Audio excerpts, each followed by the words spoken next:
大家好，我係沈振軒啊。今日嚟到中山馬鞍島中興智慧城爾希府。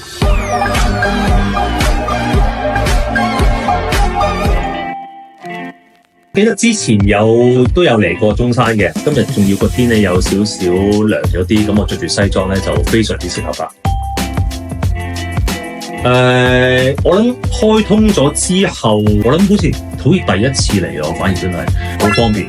係，因為我哋其實而家今日都做噶嘛，咁正話個交通啊，所有幾方便，咁所以我覺得應該多啲我哋港車北上咧，應該要。今日係坐車過嚟，冇自己揸過嚟。大家都見到我而家中意揸車啊嘛，我覺得慢慢嚟應該我要試下揸去唔同嘅大灣區地方度去探索下都好。嗱，其實我自己咧就好中意啲好乾淨嘅地方嘅。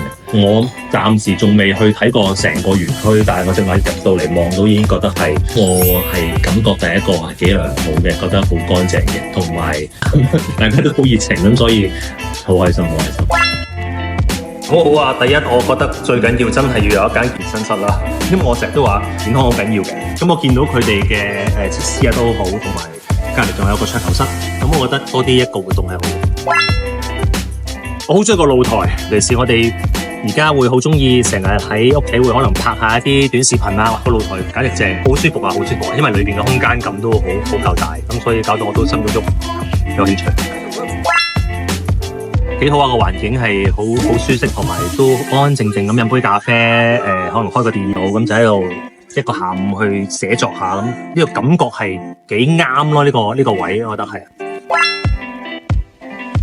首先，我好中意餐廳嘅主廚，因為我見到佢有種對食材嘅要求啦，我覺得真係好啱我胃口嘅。因為我自己又係由細到大都喺外國讀書啦，即係令我諗翻起以前細個讀書嘅時候，咁我覺得呢個 fusion 係非常之好。